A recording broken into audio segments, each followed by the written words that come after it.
My name is Cassandra Mitchell, and I was 27 when my father slapped me across the face at my own engagement party. All because I refused to hand over my $50,000 wedding fund to my financially irresponsible brother. I had saved that money for 5 years, working extra shifts as a pharmaceutical researcher while my parents constantly bailed out my brother Tyler. What should have been the happiest day of my life turned into a nightmare of family betrayal. Before I continue this story, let me know where you are watching from in the comments. And please hit that like and subscribe button if you have ever had to stand up to family pressure. I grew up in a seemingly normal middle-class household in suburban Connecticut. From the outside, we looked like the perfect American family. My father Robert worked as an insurance salesman, my mother Karen was a part-time office administrator, and my brother Tyler was the golden child who could do no wrong. I was the responsible one, the planner, the saver. The dynamic was established early on. My parents never managed money well. They lived paycheck to paycheck despite making decent incomes. Credit card debt was normal in our house. They refinanced our home twice to pay off mounting bills. I remember the arguments about money that would erupt late at night when they thought we were asleep. Tyler, for years older than me, learned from their example. By 16, he had maxed out his first credit card that my parents had co-signed for him. They paid it off. By 18, he had wrecked 2 cars. They replaced them. By 20, he had dropped out of the community college they were paying for. They called it finding his path. I watched this pattern and decided at 18 that I would never live that way. The summer before college, I worked 3 jobs. I waited tables in the morning, stocked shelves at the local grocery store in the afternoon, and did data entry at night. I saved every penny for my education. While my parents paid for Tyler's failed attempts at college, they told me they had nothing left for my education. So I applied for every scholarship I could find. I graduated with my pharmaceutical science degree with minimal student loans because I worked throughout college and maintained a 3.9 GPA for my merit scholarship. After college, I continued living frugally. I shared an apartment with 3 other women to keep costs down. I drove a 10-year-old Honda that I maintained meticulously. I brought lunch to work every day and tracked every dollar I spent. My coworkers thought I was extreme, but I had a plan. I wanted security. I wanted a future where I wouldn't lie awake at night worrying about bills like my parents did. And yes, eventually, I wanted a beautiful wedding and a home with the right partner. So I saved. For 5 years, I put aside at least 30% of every paycheck. By the time I was 27, I had managed to save $50,000 specifically earmarked for my future wedding. Meanwhile, Tyler bounced from one get-rich-quick scheme to another. He tried multi-level marketing, day trading with no experience, flipping houses with no construction knowledge, and eventually investing in his friend's startup that sold customized energy drinks. Each venture failed more spectacularly than the last. And each time, my parents were there with their checkbooks open. I met Michael Bennett 3 years ago at a pharmaceutical conference. He was a software engineer developing programs for medical research. Unlike the men I had dated before, Michael respected my financial boundaries. He never pressured me to split bills beyond my budget. He understood my need for security and even admired my discipline. When our relationship became serious, I was transparent about my wedding fund. Michael was touched that I had been planning and saving so diligently for our future before I even knew him. He contributed to the fund too once we were engaged, but the bulk of it was from my years of careful saving. 2 months before our engagement party, Tyler's energy drink business collapsed. He had somehow accumulated $70,000 in debt. I later learned that my parents had already given him $20,000 from their retirement savings, but it wasn't enough. They were tapped out, with their own mounting credit card debt and a second mortgage. I had noticed my mother calling more frequently, making small talk before casually mentioning how stressed Tyler was or how unfair the business world could be to innovative thinkers like him. I recognized the pattern. They were setting the stage to ask for money. But I never imagined how far they would go. We planned our engagement party at the Westbrook Garden, a beautiful venue with fountains and string lights. I paid the deposit myself and spent weeks coordinating details. Michael's parents were flying in from Oregon. Our friends were coming from across the country. It was supposed to be perfect. The day of our engagement party arrived with perfect weather. The Westbrook Garden looked magical in the early evening light. The fountains created a soothing backdrop of gentle splashing water. The fairy lights I had carefully strung among the trellises were ready to twinkle once the sun set. The caterers had laid out beautiful appetizer stations with small signs I had calligraphed myself. Even the flower arrangements reflected months of planning, with blue hydrangeas and white roses creating the exact aesthetic I had envisioned. Michael and I arrived early to make sure everything was in place. He looked handsome in his navy suit, and I wore a cream-colored cocktail dress that I had splurged on for this special occasion. We walked through the garden hand in hand, stealing kisses and whispering about our future. In those moments, everything felt perfect. Michael's parents, David and Elizabeth Bennett, arrived first. They had flown in from Portland and were staying at a nearby hotel. Elizabeth immediately embraced me, telling me I was already like a daughter to her. David, more reserved but equally warm, shook Michael's hand before pulling him into a hug. They presented us with a small wrapped box containing Elizabeth's grandmother's pearl earrings, something blue for the wedding. I was touched by their thoughtfulness. My parents and Tyler arrived 40 minutes later, just as other guests were beginning to fill the garden. My mother hugged me stiffly, her eyes darting around the venue as if calculating its cost. My father gave me a quick peck on the cheek before immediately engaging Michael's father in conversation about the stock market. Tyler stood awkwardly to the side, looking uncomfortable in his wrinkled button-down shirt that was clearly too small for him. "Nice party, Cass," Tyler said, not quite meeting my eyes. "Must have cost a fortune." I ignored the implication and offered to show him to the bar. As we walked, I noticed him checking his phone repeatedly and looking anxiously toward our parents. Something felt off, but I pushed the feeling aside. This was my engagement party. I wouldn't let family tension ruin it. Throughout the next hour, I mingled with our 70 guests, accepting congratulations and introducing Michael's family to mine. My college roommates had driven 3 hours to be there. My colleagues from the pharmaceutical lab presented us with a beautiful crystal vase. My childhood neighbor who had watched me grow up dabbed tears from her eyes as she told Michael how lucky he was. But every time I looked for my parents, they seemed to be in deep conversation with Tyler in different corners of the garden. My mother's expression grew increasingly distressed. My father checked his watch repeatedly and downed 2 scotches in quick succession. Tyler paced and gestured emphatically. Something was definitely wrong.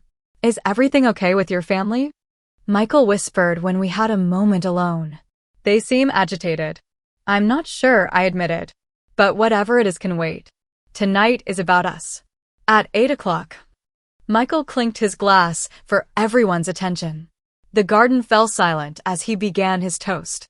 He spoke about how we met. Our first date at a little Italian restaurant where he spilled wine on my white blouse, and how he knew I was special when I laughed it off instead of getting upset.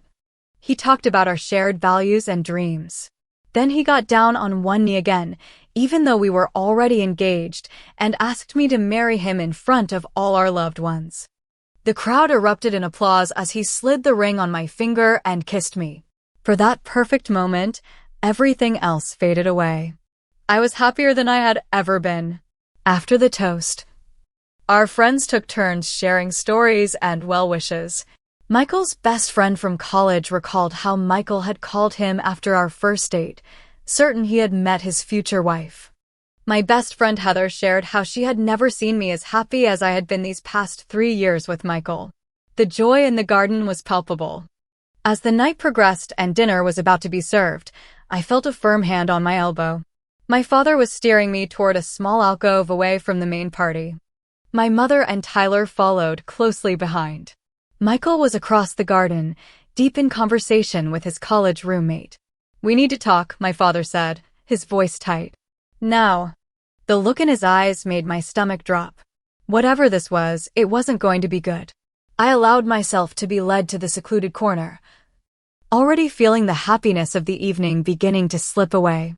"Cassandra, we need your help," my father began once we were in the alcove, his voice uncharacteristically humble. "Tyler is in serious trouble." I looked between them, my father's forced smile, my mother's tearful eyes, and Tyler's sullen expression. I had seen this tableau many times before. "What kind of trouble?" I asked, already knowing where this was heading. "The business fell apart," Tyler said, staring at his shoes. "I owe some people a lot of money. They're threatening me kind of money." My mother stepped forward, clutching my hands. "Sweetie, we know about your wedding fund." The pieces clicked into place. A cold feeling spread through my chest. "No," I said firmly.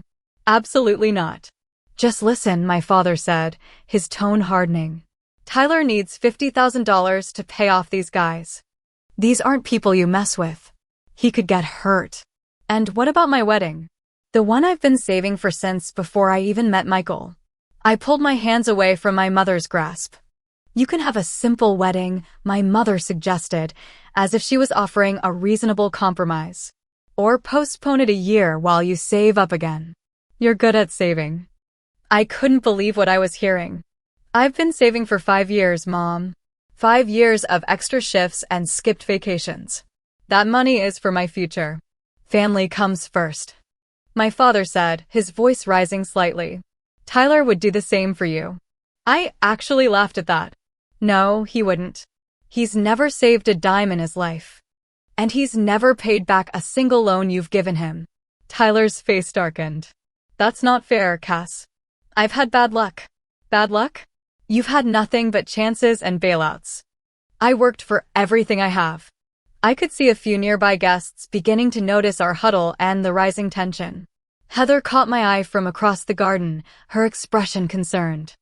I gave a small shake of my head, not wanting to create a scene. "Look," I said more quietly, "I'm sorry you're in trouble, Tyler. But that money is spoken for. Michael and I have already put deposits down on venues. We've been planning our life together." My father stepped closer, lowering his voice to a dangerous whisper. "These people Tyler owes. They're serious businessmen with connections. If he doesn't pay, they'll come after him.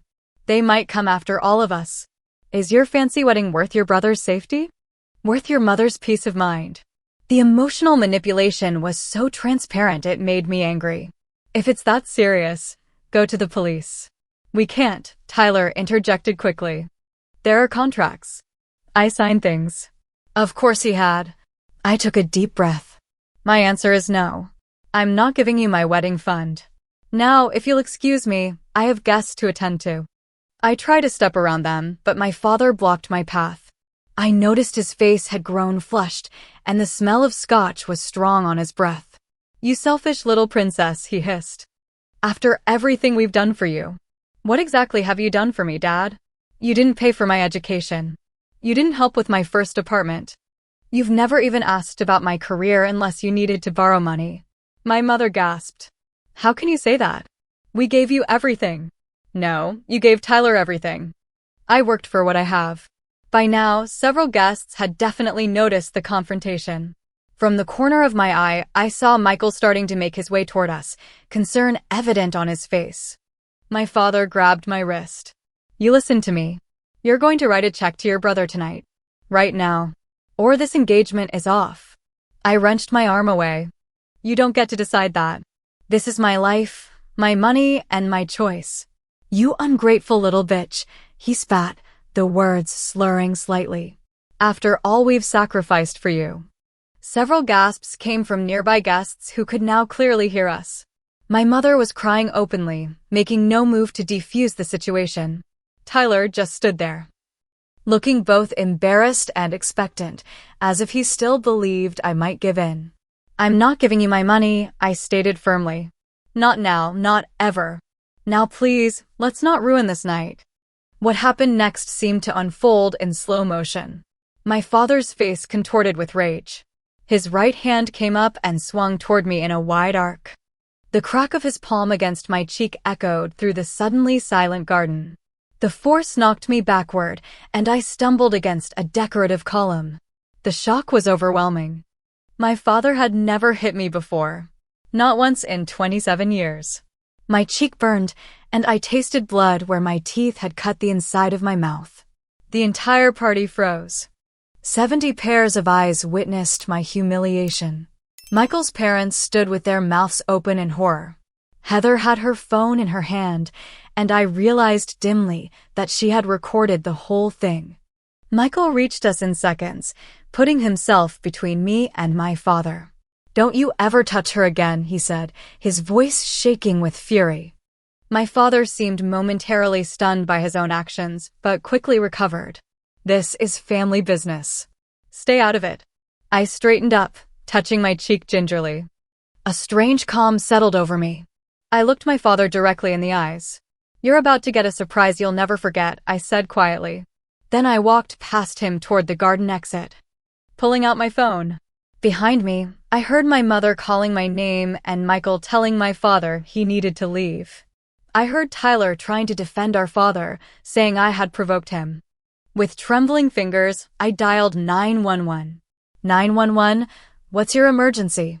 The dispatcher's calm voice contrasted sharply with the chaos unfolding behind me.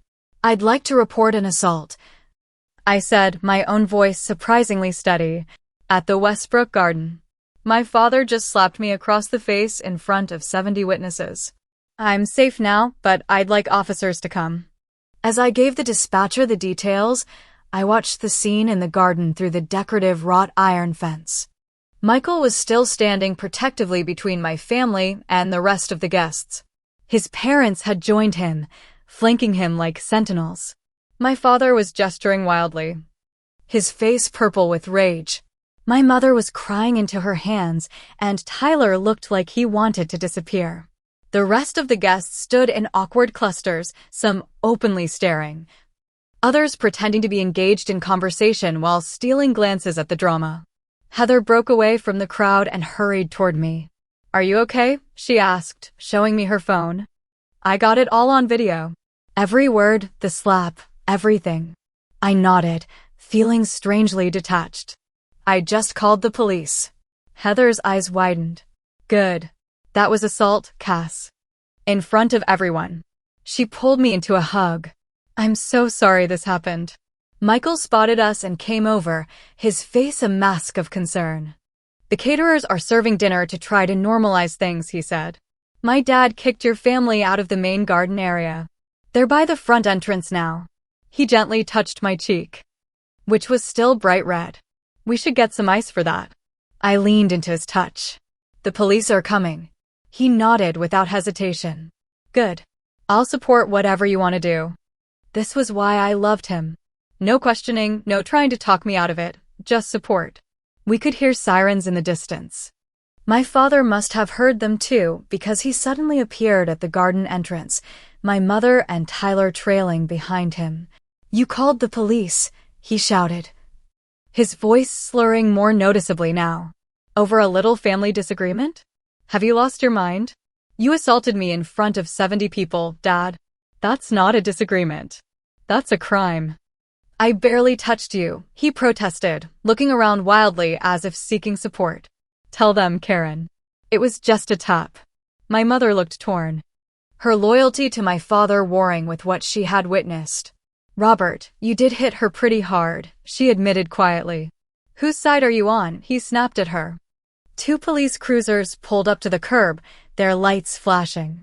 4 officers got out, immediately assessing the situation. "I'm Officer Jessica Taylor," said the female officer who approached us first. "We received a call about an assault." "That would be me," I said, stepping forward. My father slapped me during my engagement party when I refused to give my brother my savings. Officer Taylor nodded professionally, taking out a notepad. "And your father is?" "That man there." I pointed to where my father stood, now attempting to straighten his tie and compose himself. "Robert Mitchell." The officers split up, 2 staying with me to take my statement while the others approached my father. I explained everything from the history of financial manipulation to the confrontation and assault. Heather showed them the video she had captured. "That's pretty clear evidence," Officer Taylor said after watching it. "Would you like to press charges?" I hesitated only briefly. Yes, I would. Across the way, I could see my father becoming increasingly agitated as the officers spoke to him. His voice carried across the garden entrance. "This is ridiculous. A father can't discipline his daughter anymore? She's trying to let her brother suffer when she has the means to help him." One of the officers was speaking into his radio, and I caught fragments about visible intoxication and combative behavior. "There's something else you should know," I told Officer Taylor. I had security cameras installed around the garden for the event. The venue manager helped me set them up because we have gifts and personal items here. They should have captured everything from multiple angles. Officer Taylor raised her eyebrows, impressed. "That was smart planning. Can we access that footage?" I nodded and waved over the venue manager, who had been hovering nearby. He quickly confirmed that the security system had been recording all evening and led 2 officers to the control room. My father's face when he realized there were security cameras was a mix of shock and fear. For the first time that evening, he seemed to understand the gravity of what he had done. While we waited for the officers to review the footage, Michael brought me an ice pack for my cheek. His parents assured me they didn't blame me for the disruption and were appalled by my father's behavior. "No one should be treated that way," Elizabeth said firmly. "Especially not by family." About 15 minutes later, Officer Taylor returned with her partner. "The footage confirms your account," she said. "We're going to take your father into custody for assault." As if on cue.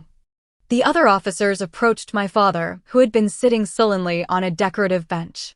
When they asked him to stand and put his hands behind his back, he exploded. "This is insane. She's my daughter. I paid for her to be born. I put clothes on her back. You can't arrest me for disciplining my own child." "Sir, your daughter is 27 years old," one officer said calmly. "And striking another adult is assault, regardless of your relationship." As they handcuffed him, my father's face turned to me with a look of pure betrayal. "How could you do this to your own father?" "For money." "It's not about the money, Dad," I replied, loud enough for him to hear. "It's about respect. And boundaries. And the fact that you thought it was okay to hit me because I wouldn't do what you wanted."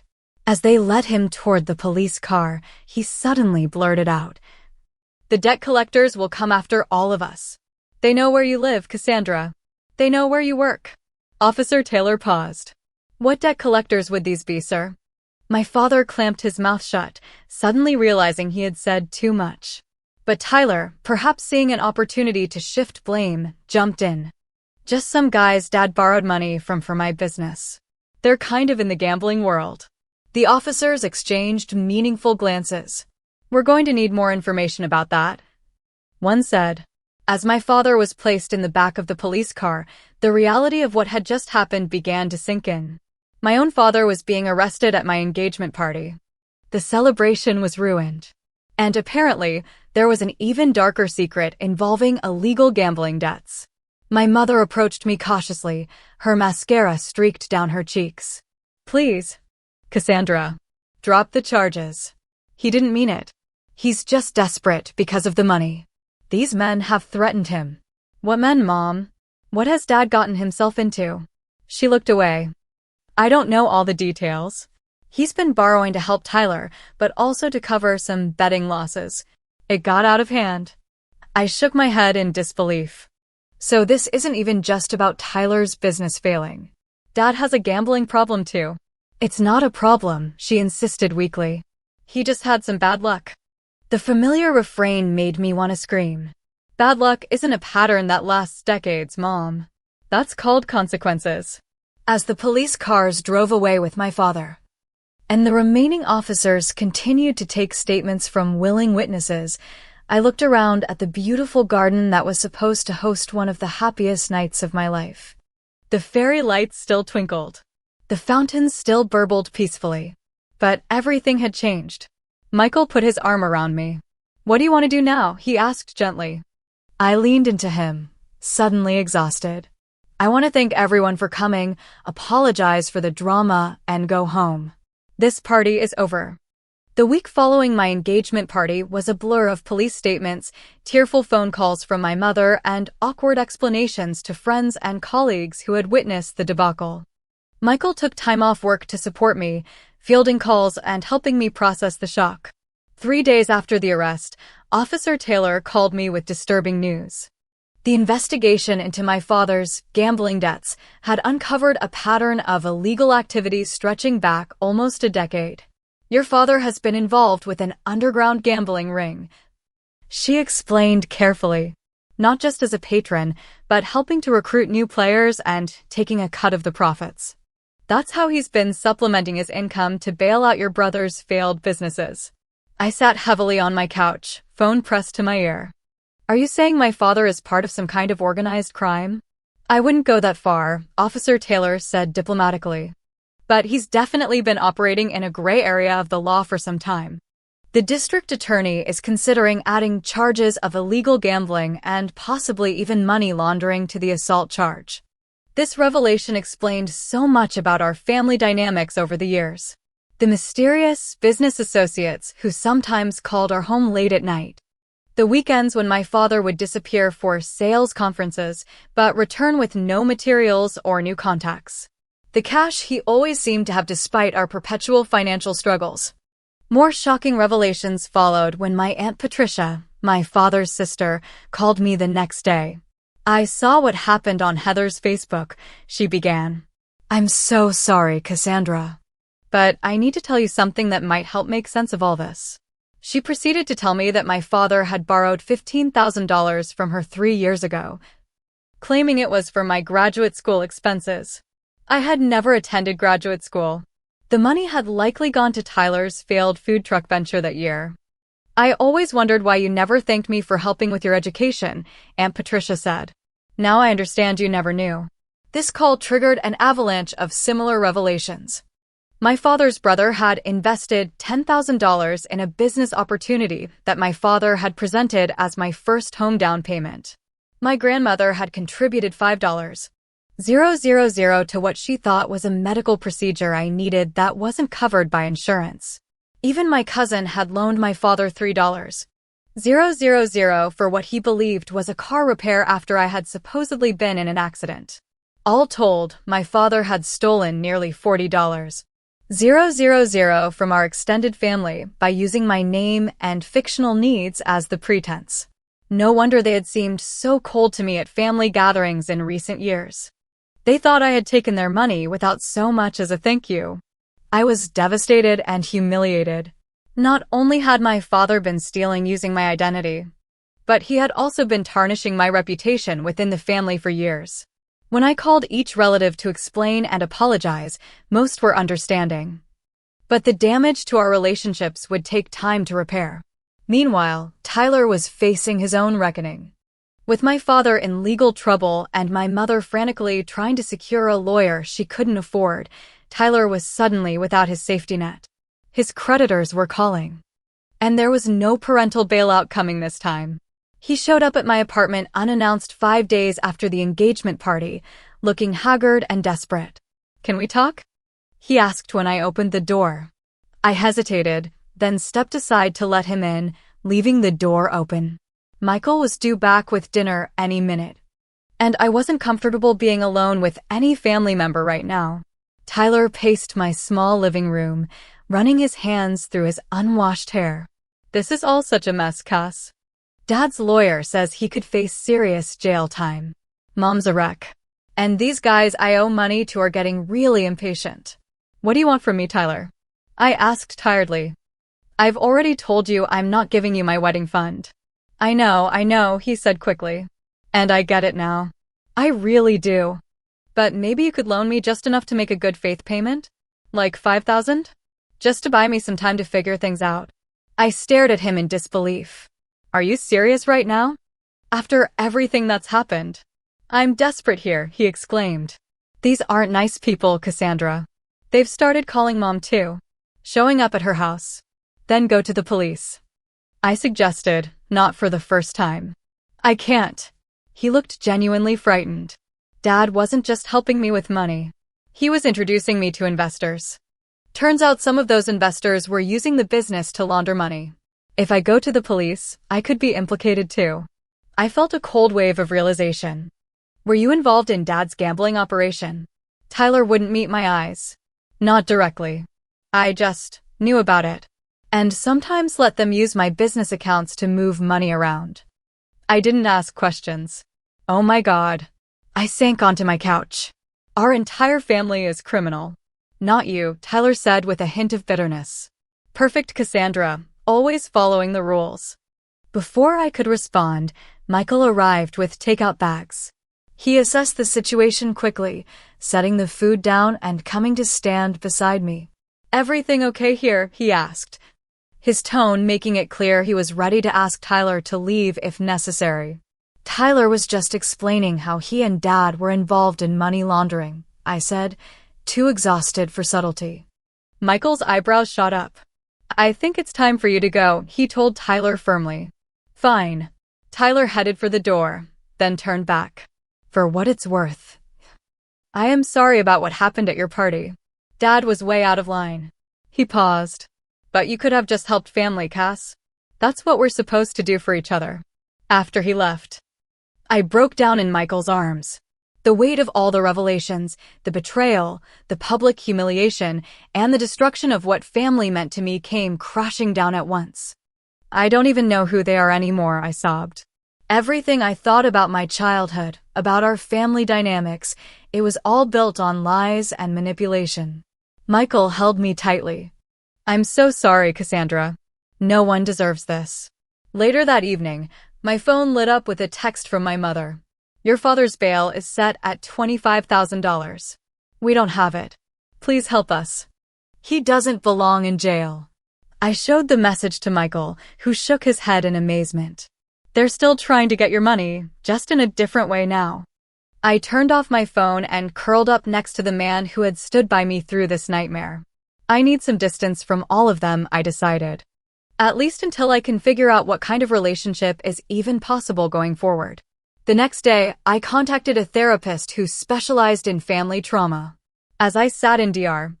Rachel Simmons' office explaining the tangled web of financial abuse, emotional manipulation, and shattered trust, she listened attentively before offering her perspective. What you're describing is a dysfunctional family system that's been in place for decades, she explained. Your father and brother as the takers, your mother as the enabler. And you as the responsible one who's expected to pick up the pieces. Breaking free from that system is difficult because it disrupts everyone's established roles. I just can't believe I never saw it clearly until now, I admitted. Sometimes it takes a catastrophic event to see patterns that have been normalized throughout your life, Dr. Simmons said. The question now is, what boundaries do you need to set going forward? It was a question I would spend the next several months trying to answer. The criminal case against my father moved forward with unexpected speed. With video evidence of the assault and multiple witness statements, the prosecutor had a strong case. But it was the financial crimes investigation that truly unraveled my father's life. 2 weeks after the engagement party incident, federal agents became involved, following the money trail from the gambling operation into various business accounts, including several connected to Tyler's failed ventures. My brother wasn't arrested, but he was called in for multiple interviews as a person of interest. Meanwhile, I threw myself into therapy with Dr. Simmons, meeting twice weekly to process not just the recent trauma, but the lifetime of manipulation I was only now recognizing. The clarity that came with distance was both liberating and painful. I always thought I was the problem, I told Dr. Simmons during our 4th session. Too rigid, too cautious, too unwilling to help family. But I was just responding to their constant taking. That's called gaslighting, she explained. When someone behaves inappropriately, but makes you feel like you're the one with the problem. It's a common tactic in financially abusive relationships. I began keeping a journal, documenting memories that now appeared in a new light. The time my father borrowed my first tax refund check when I was 16, promising to return it but never did.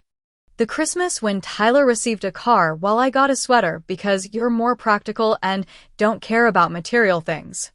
The guilt trips when I couldn't attend family events because I was working extra shifts to pay for my education. Michael was my rock throughout this process. He never pressured me to reconcile with my family or to move on before I was ready. Instead, he listened, validated my feelings, and supported my journey towards setting healthy boundaries. I've been thinking about the wedding, I told him one evening as we sat on our small apartment balcony. I don't think I can go through with the big celebration we planned, at least not now. He took my hand. Whatever you want to do is fine with me. We could postpone, have something smaller, or even elope. The important thing is that we're together. His understanding brought tears to my eyes. I think I'd like something small. Just us and a few close friends. Maybe your parents. I don't think I'm ready to face my family at a wedding. My mother continued to call and text daily. Her messages oscillating between guilt trips, I can't believe you'd abandon your father when he needs you most, and desperate pleas, we're going to lose the house if you don't help with his legal fees. I maintained minimal contact, responding only to provide basic updates about my well-being, but refusing to engage in discussions about money or my father's case. Tyler's situation deteriorated rapidly. Without my parents' financial support and with his business connections now under federal investigation, he found himself truly on his own for the first time in his life. He was forced to sell his luxury car, move out of his expensive apartment, and take a job as a bartender to make ends meet. 3 months after the engagement party, he called me. Our conversations had been strained and infrequent, but his tone was different this time. I got a reality check. He admitted without preamble. My landlord showed up with an eviction notice, and I realized I had nowhere to go. Mom and Dad can't take me in. All my friends who I thought were so solid suddenly don't return my calls now that I can't pick up the tab. It's like, everyone's gone. That sounds really hard, I said carefully. Not wanting to offer false sympathy, but acknowledging his struggle. Yeah. Anyway, I found this studio apartment. It's kind of a dump, but it's what I can afford on my bartending salary. And I'm looking into night classes to get some kind of certification. I figure I need a skill that actually pays. That sounds like a good plan, I offered. There was a long pause. I never thanked you properly, he finally said, for paying for that lawyer consultation when Dad was first arrested. I know you didn't have to do that. I had forgotten about that. In the immediate aftermath, I had arranged and paid for an initial legal consultation for my father before the full extent of his crimes became clear. It wasn't much, but it was something. You're welcome, I said. And I'm sorry, Tyler continued, his voice rough. For everything. For the engagement party. For all the money over the years. For not seeing how hard you worked while I just took. I've been a shitty brother. It wasn't a complete acknowledgement of everything that had happened. But it was more accountability than Tyler had ever shown before. Thank you for saying that, I replied.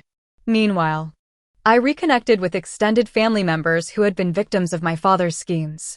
My Aunt Patricia invited me to lunch. And we slowly rebuilt our relationship as she shared stories about my father's youth that helped me understand his obsession with money and status. Your grandfather was very hard on him about providing for his family, she explained. Nothing Robert ever earned was enough. I think he's been trying to prove himself his whole life. Understanding didn't excuse his behavior, but it helped me contextualize it. I wasn't ready to forgive, but I was beginning to process my feelings in a healthier way. For months after the engagement party, my father accepted a plea deal. He would serve 18 months in a minimum security facility for the financial crimes, with the assault charge resulting in probation to be served after his release. He would also be required to pay restitution to the family members he had defrauded and attend mandatory financial counseling and gambling addiction treatment. My mother was devastated by the sentence, claiming it would destroy what remained of our family. She had maintained her stance as my father's defender throughout the proceedings, minimizing his actions and placing blame on everyone from the prosecutors to Tyler's business partners to me for overreacting to the slap. Will you at least come say goodbye to him before he reports to prison next month? She begged during one of our infrequent phone calls. I considered it carefully, discussing the request with Dr. Simmons. I think I need closure, I decided. Not for him, but for me. The meeting at my parents' house was tense and awkward. My father looked older than his 58 years, his face lined with stress and defeat. My mother hovered anxiously, repeatedly offering coffee and cookies as if we were having a normal family visit. Thank you for coming, my father said stiffly when we were finally seated in the living room. Your mother thought it was important. I waited, hoping for an apology, an acknowledgement. Anything that would indicate genuine remorse.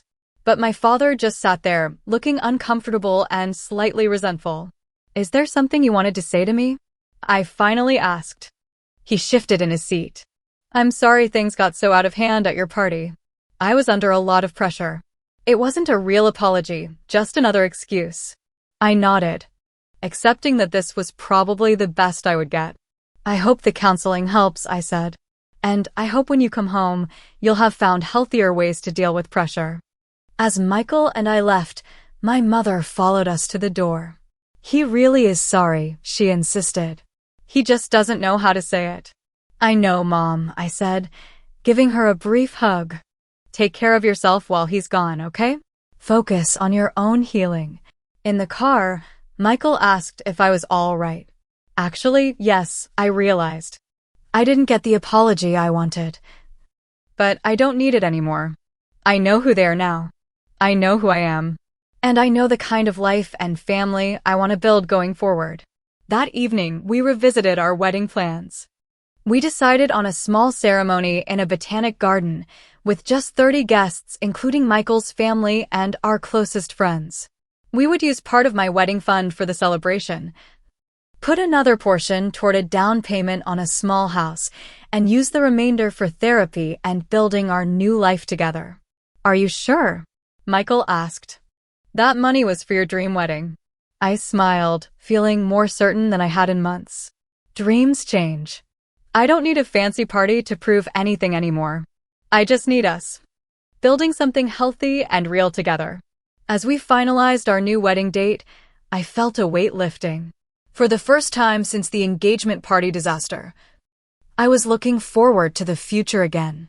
6 months after the engagement party that changed everything, Michael and I stood hand in hand in the Riverside Botanic Garden, surrounded by 30 of our most trusted friends and family members. The October afternoon was crisp and bright, with maple leaves in vibrant shades of red and gold creating a natural canopy above us. I wore a simple ivory sheath dress that cost a fraction of the elaborate gown I had originally planned. Michael was handsome in a charcoal suit with a blue tie that matched the late-season hydrangeas in my bouquet. As we exchanged vows, I felt none of the anxiety that had plagued me in the weeks following my father's arrest. Instead, I was filled with a calm certainty that I was exactly where I belonged, with exactly the right person. Michael's parents had been incredibly supportive throughout our reimagined wedding planning. Elizabeth had helped me find my dress during a weekend shopping trip that became a healing experience in itself. David had insisted on contributing to our honeymoon, a week-long trip to a quiet coastal town rather than the European tour we'd originally discussed. We're so proud of both of you, Elizabeth whispered as she embraced me after the ceremony. The way you've handled everything shows what a strong foundation you have. My mother attended the wedding alone, dressed conservatively and keeping mostly to herself. She had been making efforts to rebuild our relationship, attending 3 family therapy sessions with me and Dr. Simmons. While progress was slow, she had begun to acknowledge her role as an enabler in our family's dysfunction. You look beautiful, she told me during our mother-daughter dance, which had replaced the traditional father-daughter dance. I'm trying to understand your choices better. Dr. Simmons is helping me see things differently. My father, 2 months into his 18-month sentence, had sent a brief note of congratulations via my mother. I had read it once, acknowledging the small step it represented, and then tucked it away. His journey toward accountability would be long, and I was no longer waiting for his approval or validation. Tyler had surprised me by declining his invitation to the wedding. "I don't think I'd make things better by being there," he had explained during one of our now monthly phone calls. "I'm still working on my stuff, and this day should be happy for you." It was perhaps the most mature decision my brother had ever made, and I respected him for it. He had been attending Debtors Anonymous meetings and working steadily at the bar, even receiving a promotion to shift manager. Small steps, but in the right direction. After the ceremony, we gathered in the garden's glass-enclosed pavilion for dinner. The intimate setting allowed for genuine conversations rather than the superficial mingling of larger weddings. Heather, who had stood beside me as my maid of honor, clinked her glass for a toast. "I've known Cassandra since college," she began. "She's always been the most determined, disciplined person I know. But this past year, I've seen a new kind of strength in her. The strength to stand up for herself, to redefine family on her own terms, and to choose joy even after betrayal." She raised her glass. "To Cassandra and Michael. May your marriage be built on the incredible foundation of respect, honesty, and true partnership that you've already established." As applause filled the pavilion, I leaned into Michael's embrace, thinking about how differently this day had turned out from what I had originally envisioned.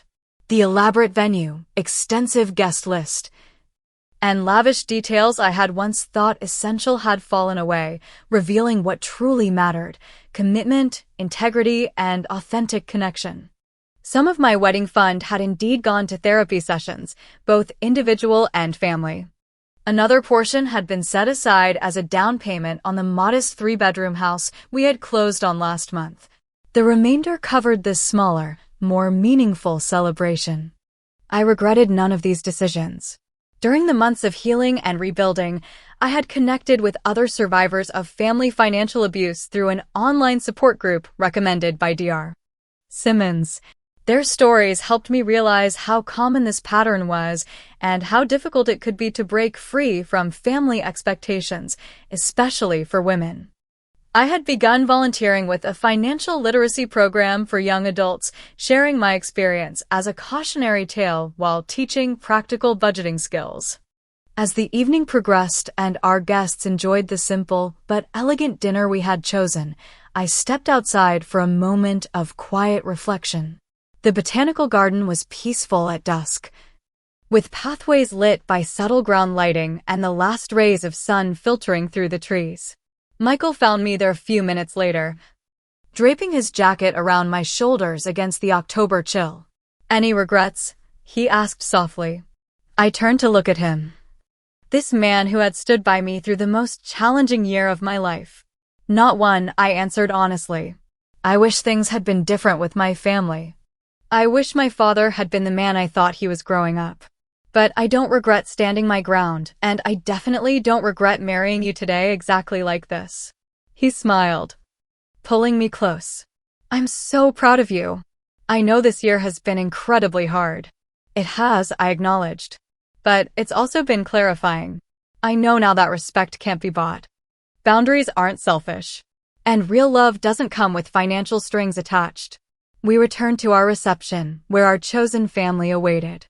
My colleague from the lab had brought her homemade tiramisu instead of a store-bought gift. Michael's college roommate was teaching his grandparents how to do the Macarena, resulting in peals of laughter. My mother was engaged in what appeared to be a genuine conversation with Elizabeth, perhaps finding common ground as mothers-in-law. This was what family could be. I realized. Not perfect, certainly not without challenges, but built on mutual respect rather than obligation and fear. As Michael and I cut our small wedding cake, I thought about the journey ahead. We would build our life together deliberately, making conscious choices rather than following prescribed paths. I no longer felt the need to prove my worth through an expensive wedding or to earn my family's approval through financial sacrifice. The freedom in that realization was perhaps the greatest gift of this difficult year. Later that night, as we danced under string lights to our last song, I whispered to Michael, "Thank you for helping me learn what real family means." He kissed my forehead gently. "We're just getting started," he promised. And as our guests surrounded us with love and well wishes, I knew it was true. The family we would build together would have different values, different patterns, and different definitions of loyalty than the one I had grown up in. That family had been built on financial dependence, unspoken obligations, and the fear of saying no. Ours would be built on mutual support, honest communication, and the freedom to set healthy boundaries. The road to healing would be long. My relationship with my parents and brother would continue to evolve, with setbacks and difficult conversations alongside moments of genuine connection. But I had taken the first and hardest step, standing up for myself and refusing to participate in destructive patterns, even when it meant facing rejection and anger from those I had been taught to please at all costs. As we bid farewell to our guests and prepared to begin our married life, I felt a sense of peace that had eluded me for most of my life.